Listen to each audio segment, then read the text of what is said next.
Hello everyone, welcome back to Chalan. Part 1 ವಿಡಿಯೋದಲ್ಲಿ ನಾವು ಈ ಕಂಪನಿ ಅಕೌಂಟ್ಸ್ ಬಿಕಾಮ್ ಸೆಕೆಂಡ್ ಸೆಮಿಸ್ಟರ್ನ ಸಬ್ಜೆಕ್ಟ್ನಲ್ಲಿ ಲಿಕ್ವಿಡೇಷನ್ನದ್ದು ಇಂಟ್ರೊಡಕ್ಷನ್ ಪಾರ್ಟನ್ನು ನೋಡಿದ್ವಿ. ಅದರಲ್ಲಿ ಮೀನಿಂಗು, ಟೈಪ್ಸು ಮತ್ತು ಲಿಕ್ವಿಡೇಟರ್ ಅಂದರೆ ಯಾರು ಅನ್ನೋದನ್ನು ಕೂಡ ನೋಡಿದ್ವಿ. ಈ ಒಂದು ವಿಡಿಯೋದಲ್ಲಿ ನಾವು ಲಿಕ್ವಿಡೇಟರ್ ಫೈನಲ್ ಸ್ಟೇಟ್ಮೆಂಟ್ ಆಫ್ ಅಕೌಂಟ್ಸನ್ನು ಯಾವ ರೀತಿ ಪ್ರಿಪೇರ್ ಮಾಡಬೇಕು ಅನ್ನೋಂಥ ಒಂದು ಸ್ಪೆಸಿಮೆನನ್ನು ನಿಮ್ಗೆ ಫುಲ್ ಡಿಟೇಲ್ಡ್ ಆಗಿ ಎಕ್ಸ್ಪ್ಲೇನ್ ಮಾಡ್ತೀನಿ. ನೀವು ಈ ಸ್ಪೆಸಿಮೆನನ್ನು ಸರಿಯಾಗಿ ನೆನಪಿಟ್ಕೊಂಡ್ರೆ 5 ಮಾರ್ಕ್ಸು ಮತ್ತು 15 ಮಾರ್ಕ್ಸ್ ಎಕ್ಸಾಮನ್ನು ಈಸಿಯಾಗಿ ಸಾಲ್ವ್ ಮಾಡಬಹುದು. ಪಾರ್ಟ್ 1 ವಿಡಿಯೋ ಯಾರು ನೋಡಿಲ್ಲ ಅವರು ಕೂಡ ಪಾರ್ಟ್ 1 ವಿಡಿಯೋವನ್ನು ಈ ಒಂದು ಪ್ಲೇಲಿಸ್ಟ್ ಒಳಗೆ ನಾನು ಆ್ಯಡ್ ಮಾಡಿದ್ದೀನಿ, ಅದನ್ನು ನೋಡ್ಕೊರಿ. Liquidator final statement of account prepare ಮಾಡಬೇಕಾದ್ರೆ ಇಲ್ಲಿಯೂ ಕೂಡ ನಾವು ಒಂದು ಕಡೆ ರಿಸಿಪ್ಟ್ಸು ರುಪೀಸು, ಇನ್ನೊಂದು ಸೈಡ್ ಪೇಮೆಂಟು ಮತ್ತು ರುಪೀಸ್ ಅಂತ ಬರ್ಕೊ. ಇದು ಜಸ್ಟ್ ಲೈಕ್ ಏನಪ್ಪ ಅಂತಂದ್ರೆ ಕ್ಯಾಶ್ ಬುಕ್ ಏನಿರುತ್ತೋ ಆ ರೀತಿ ಇದ್ದಂಗೆ. ಒಂದು ಕಡೆ ಕ್ಯಾಶ್ ರಿಸಿಪ್ಟ್ಸ್, ಇನ್ನೊಂದು ಕ್ಯಾಶ್ ಪೇಮೆಂಟ್ಸು. ಫಸ್ಟ್ ನಾನು ರಿಸಿಪ್ಟ್ ಸೈಡ್ ಏನೇನು ಐಟಮ್ಗಳನ್ನು ತಗೋಬೇಕು ಅನ್ನೋದನ್ನು ಹೇಳ್ತೇನೆ. To cash in hand.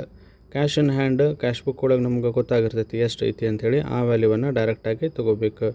ಎರಡನೇ ವ್ಯಾಲ್ಯೂವು to cash at bank. Bank ಬ್ಯಾಲೆನ್ಸನ್ನು ನಾವು ಪಾಸ್ಬುಕ್ಗಳ ಎಂಟ್ರಿಗಳನ್ನೆಲ್ಲ ನೋಡಿದಾಗ ಒಬ್ಬ ಲಿಕ್ವಿಡೇಟರ್ಗೆ ಗೊತ್ತಾಗ್ತೈತಿ ಎಷ್ಟು ಕ್ಯಾಶು ಬ್ಯಾಂಕ್ ಒಳಗಿದೆ ಅಂಥೇಳಿ. ಆ ವ್ಯಾಲ್ಯೂವನ್ನು ತೊಗೋಬೇಕು. ಮೂರನೇದ್ದು ಟು ಸರ್ಪ್ಲಸ್ ಫ್ರಾಮ್ ಸೆಕ್ಯೂರಿಟೀಸ್ ಅಂತ ಕರಿತೀವಿ. ಏನಪ್ಪ ಹಿಂಗೆ ಅಂತಂದ್ರೆ ನಾವು ಕೆಲವೊಂದಿಷ್ಟು ಲೋನ್ಗಳನ್ನು ತೊಗೊಂಡಿರ್ತೀವಿ, ಅವುಗಳಿಗೆ ಸೆಕ್ಯೂರಿಟಿಯನ್ನು ಕೊಟ್ಟಿರ್ತೀವಿ, ಭದ್ರತೆಯನ್ನು ಕೊಟ್ಟಿರ್ತೀವಿ. ಆ ಭದ್ರತೆಗಳ ಆಧಾರದ ಮೇಲೆ ತೊಗೊಂಡಂಥ ಸಾಲಗಳು ಇರ್ತಾವೆ. ಆ ಸಾಲ ತೀರಿಸಿದ ಮೇಲೂ ಕೂಡ ಆ ಸೆಕ್ಯೂರಿಟೀಸ್ಗಳನ್ನು ಮಾರಿ ಸಾಲ ತೀರಿಸಿದ ಮೇಲೂ ಕೂಡ ಇನ್ನೂ ಸರ್ಪ್ಲಸ್ ದುಡ್ಡು ಏನಾದರೂ ಉಳಿತೈತಿ. ಅಂಥದ್ದು ಏನಾದರೂ ಉಳಿದಾಗ ಏನು ಮಾಡಬೇಕು, ಸರ್ಪ್ಲಸ್ ಫ್ರಮ್ ಸೆಕ್ಯೂರಿಟೀಸ್ ಅಂತ ನಾವು ತೊಗೋಬೇಕು. ಫಾರ್ ಎಕ್ಸಾಂಪಲ್ ಹೇಳೋದಾದ್ರೆ, ಸೆಕ್ಯೂರ್ಡ್ ಕ್ರೆಡಿಟಾರ್ಸು ನಮ್ಮದು 50,000 ರೂಪಾಯಿ ಲೋನ್ ಇದೆ ಅಂತ ತಿಳ್ಕೊರಿ. ನಾವು ಸೆಕ್ಯೂರಿಟೀಸ್ಗಳು ಏನಿದಾವೋ ಆ ಸೆಕ್ಯೂರಿಟೀಸ್ಗಳನ್ನು ಎಷ್ಟಕ್ಕೆ ಮಾರಿದ್ವಿ ಅಂತಂದ್ರೆ ಒಂದು 70,000 ರೂಪಾಯಿಗೆ ಮಾರಿದ್ವಿ ಸೆಕ್ಯೂರಿಟೀಸ್ಗಳನ್ನು. ನಮ್ಮದು ಲೋನ್ ಎಷ್ಟಿತ್ತು, 50,000 ಇತ್ತು. ಸೆಕ್ಯೂರಿಟೀಸ್ ಮಾರಿರೋದೆಷ್ಟು ನಾವು 70,000ಕ್ಕೆ. 70,000 ಮೈನಸ್ 50,000 ಮಾಡಿದರೆ ಎಷ್ಟು ಬರುತ್ತೆ, ಇನ್ನೂ ಉಳಿಯೋದೆಷ್ಟು 20,000. ಇದಕ್ಕೇನಂತ ಕರಿತೀವಿ ನಾವು, ಸರ್ಪ್ಲಸ್ ಫ್ರಾಮ್ ಸೆಕ್ಯೂರಿಟೀಸ್ ಅಂತ ನಾವಿಲ್ಲಿ ತೊಗೋಬೇಕು ಅಂತ ಅರ್ಥ. ಇದಾದಮೇಲೆ ಟು ಅಸೆಟ್ಸ್ ರಿಯಲೈಸ್ಡ್. ಅಸೆಟ್ಸನ್ನು ಯಾರು ರಿಯಲೈಸ್ ಮಾಡ್ತಾನೆ? ಅಸೆಟ್ಸ್ ರಿಯಲೈಸ್ಡ್ ಮಾಡಿ ಲಯಬಿಲಿಟೀಸನ್ನು ಪೇಮೆಂಟ್ ಮಾಡೋಕ್ಕೂ ಒಬ್ಬ ವ್ಯಕ್ತಿಯನ್ನು ನಾವು ನೇಮಕ ಮಾಡಿರ್ತೀವಿ. ಅವನೇ ಯಾರು? ಲಿಕ್ವಿಡೇಟರ್. ಅಸೆಟ್ಸ್ ರಿಯಲೈಸ್ಡ್ ಏನೇನು ಮಾಡಿದಾನ ಎಲ್ಲವನ್ನು ಇದರಲ್ಲಿ ನಾವು ಬರ್ಕೋಬೇಕು. ಇದಾದಮೇಲೆ ಬರೋದು last one, to calls on contributories made and recovered.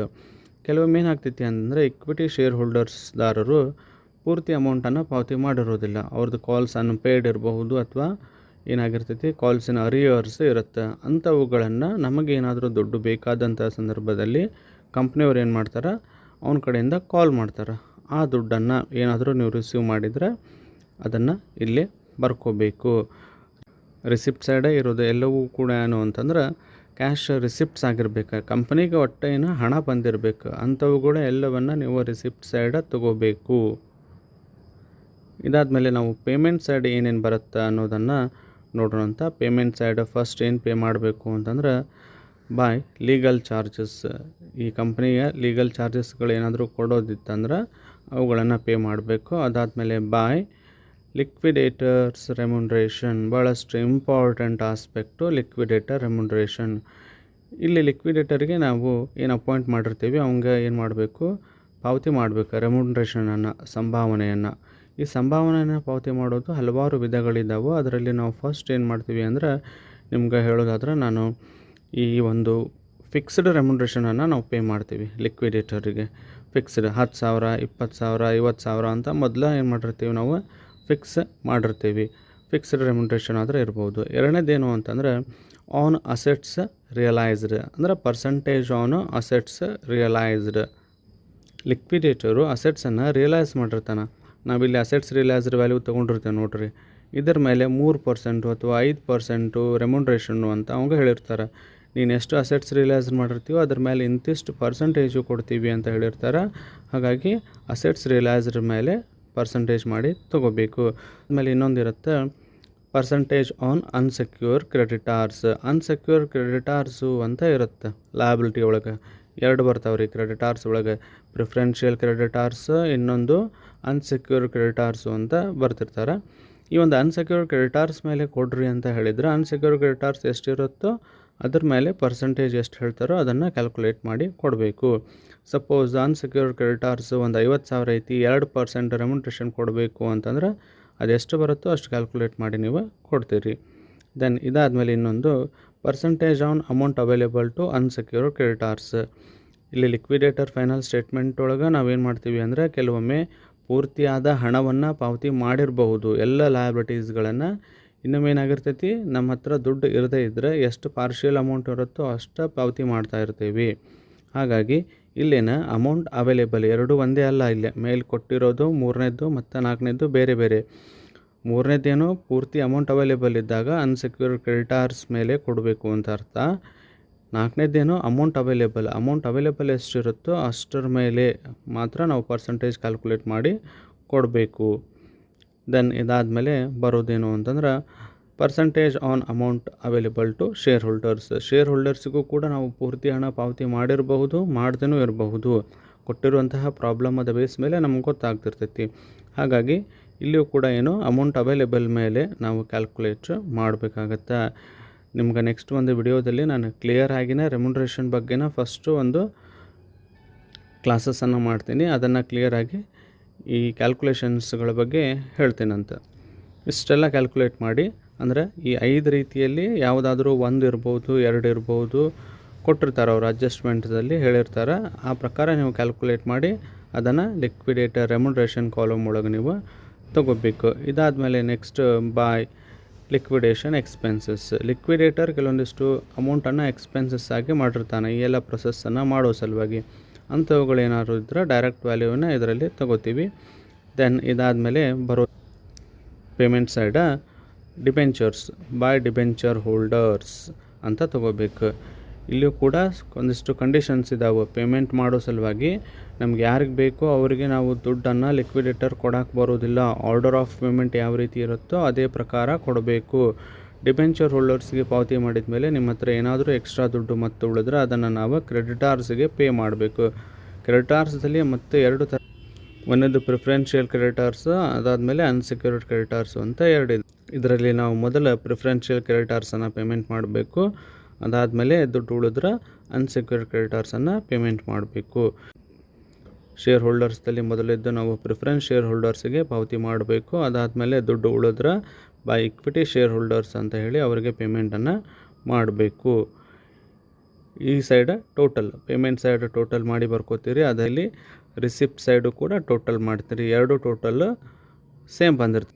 ಇಷ್ಟು ಪ್ರಿಪೇರ್ ಮಾಡಿದರೆ ನಿಮ್ಮದು liquidator final statement of account complete ಆಗುತ್ತೆ. 2025ಗೆ 5 ಮಾರ್ಕ್ಸಿಗೆ ಈ ಒಂದು ಸ್ಪೆಸಿಮನ್ ಇಲ್ಲೇನು ಡಿಸ್ಪ್ಲೇ ಮಾಡ್ತಾ ಇದ್ದೀನಿ, ಈ ಸ್ಪೆಸಿಮನನ್ನು ಬರೆಯೋದಕ್ಕೆ ನಿಮ್ಗೆ ಎಕ್ಸಾಮಿನೇಷನ್ದಲ್ಲಿ ಕೇಳಿದಾರ.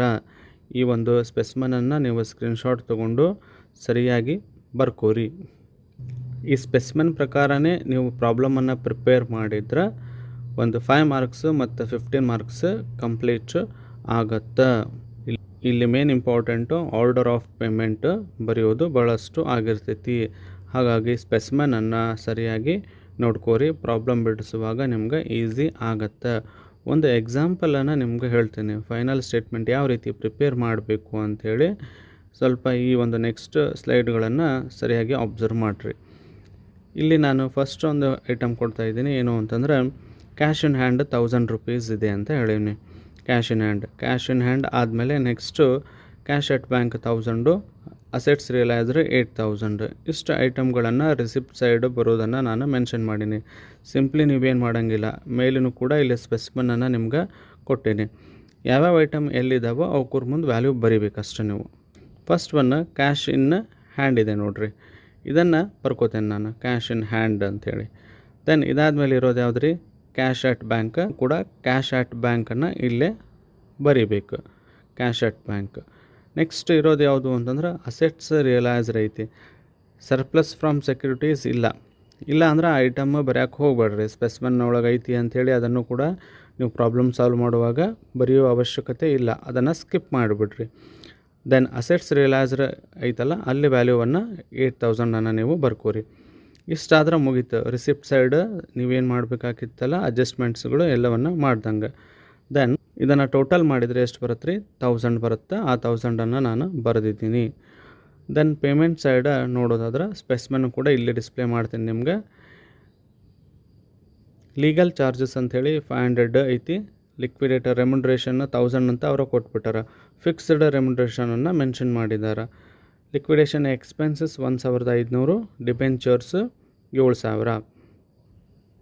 ಫಸ್ಟ್ ಒನ್ ಯಾವುದಿದೆ ಅಂದ್ರೆ ಲೀಗಲ್ ಚಾರ್ಜಸ್ಸನ್ನು ಬರ್ಕೋರಿ. ಲೀಗಲ್ ಚಾರ್ಜಸ್ಸನ್ನು ಆ ಕಾಲಮ್ ಒಳಗೆ. ಇದಾದಮೇಲೆ ಲಿಕ್ವಿಡೇಟರ್ ರೆಮ್ಯುನರೇಷನ್ ಅದೆಲ್ಲಿದೆ ಅದ್ರ ನೆಕ್ಸ್ಟ್ ಐತೆ ನೋಡ್ರಿ, ಅದನ್ನು ಕೂಡ ನೀವು ಬರ್ಕೋರಿ. ಎಷ್ಟು? 1000. ನೆಕ್ಸ್ಟ್ ಇರೋದು ಲಿಕ್ವಿಡೇಷನ್ ಎಕ್ಸ್ಪೆನ್ಸಸ್ 1500, ಅದನ್ನು ಕೂಡ ಬರೀರಿ. Liquidation expenses 1000. ಇದಾದಮೇಲೆ ಕೊಟ್ಟಿರೋದು ಡಿಬೆಂಚರ್ಸ್ 7000 ಐತಿ. ಡಿಬೆಂಚರ್ಸ್ ಕಾಲಮ್ ಒಳಗೆ ಏನು ಮಾಡಿರಿ? 7000 ನೀವು ಮೆನ್ಷನ್ ಮಾಡಿರಿ. ಇದಾದಮೇಲೆ ಪೇಮೆಂಟ್ ಸೈಡ್ ಯಾವುದು ಕೂಡ ಕೊಟ್ಟಿಲ್ಲ. ಇದನ್ನು ಕೂಡ ನೀವು ಟೋಟಲ್ ಮಾಡಿರಿ. ಎಷ್ಟು ಬರುತ್ತೆ? ಟೋಟಲ್ ಮಾಡಿದರೆ ಇದು ಕೂಡ 10,000 ಬರುತ್ತೆ. ಇಷ್ಟು ಆದರೆ ನಿಮ್ದು 5 ಮಾರ್ಕಸ್ದು ಪ್ರಾಬ್ಲಮ್ ಕಂಪ್ಲೀಟ್ ಆದಂಗೆ. ಇಲ್ಲಿ ಒಂದು ಕ್ವಶನ್ ಬರುತ್ತೆ. ಈ ಎಲ್ಲ ಐಟಮ್ಸ್ಗಳು ಉಳಿದು ನೋಡಿರಿ, ಕ್ರೆಡಿಟಾರ್ಸಿಂದ ಹಿಡಿದು ಇಕ್ವಿಟಿ ಶೇರ್ ಹೋಲ್ಡರ್ಸ್ ತನೂ. ಇವ್ರಿಗೆ ಏನೋ ದುಡ್ಡನ್ನು ನಾವು ಪಾವತಿ ಮಾಡೋಂಗಿಲ್ಲ. ನಮ್ಮ ಹತ್ರ ಏನಿಲ್ಲ, ಹಣ ಉಳಿದಿಲ್ಲ. ಹಾಗಾಗಿ ಅವರಿಗೆ ಯಾವುದೇ ರೀತಿಯ ಹಣವನ್ನು ಕಂಪ್ನಿಯಿಂದ ಪಾವತಿಸೋದಿಲ್ಲ. ದುಡ್ಡು ಎಷ್ಟು ಇರುತ್ತೋ ನಮ್ಮ ಹತ್ರ ಅಷ್ಟನ್ನು ಪಾವತಿ ಮಾಡಿ ಸ್ಟೇಟ್ಮೆಂಟನ್ನು ಪ್ರಿಪೇರ್ ಮಾಡಿದ್ರೆ ಕಂಪ್ಲೀಟ್ ಆಗುತ್ತೆ. ನೆಕ್ಸ್ಟ್ ವಿಡಿಯೋದಲ್ಲಿ ನಾನು ಲಿಕ್ವಿಡೇಟರ್ ರೆಮ್ಯುನರೇಷನನ್ನು ಕ್ಯಾಲ್ಕುಲೇಟ್ ಮಾಡೋದ್ರ ಬಗ್ಗೆ ಹೇಳ್ತೀನಿ. ಅದು ಕೂಡ ಭಾಳಷ್ಟು ಇಂಪಾರ್ಟೆಂಟ್. ಭಾಳಷ್ಟು ಸ್ಟೂಡೆಂಟ್ಸ್ಗಳು ಅಲ್ಲಿನೇ ಏನು ಮಾಡ್ತಾರೆ? ತಪ್ಪುಗಳನ್ನು ಮಾಡ್ತಾರೆ ರೆಮ್ಯುನರೇಷನ್ ಕ್ಯಾಲ್ಕುಲೇಟ್ ಮಾಡುವಾಗ. ಥಿಯರಿ ಮತ್ತು ಅದರ ಮೇಲೆ ಸಿಂಪಲ್ ಪ್ರಾಬ್ಲಮ್ಗಳನ್ನು ನಾನು ಸಾಲ್ವ್ ಮಾಡ್ತೀನಿ. ಲಿಕ್ವಿಡೇಟರ್ ರೆಮ್ಯುನರೇಷನ್ನು ಫೈನಲ್ ಸ್ಟೇಟ್ಮೆಂಟು ಸರಿಯಾಗಿ ನೆನಪಿದ್ರೆ ನೀವು ಈಸಿಯೆಸ್ಟ್ ವೇ ಒಳಗೆ 5 ಮತ್ತು 15 ಪ್ರಾಬ್ಲಮ್ಸ್ಗಳನ್ನು ಸಾಲ್ವ್ ಮಾಡ್ತೀರಿ. ಚಾನಲನ್ನು ಸಬ್ಸ್ಕ್ರೈಬ್ ಮಾಡಿ, ಲೈಕ್ ಮಾಡಿ ಮತ್ತು ಶೇರ್ ಮಾಡಿ. ನಿಮಗೇನಾದರೂ ಕ್ವಶನ್ಸ್ಗಳು ಡೌಟು ಇದ್ದರೆ ಅವುಗಳನ್ನು ಕಮೆಂಟ್ ಮಾಡಿರಿ, ನಾನು ನಿಮ್ಗೆ ಸಾಲ್ವ್ ಮಾಡ್ತೀನಿ. Thank you.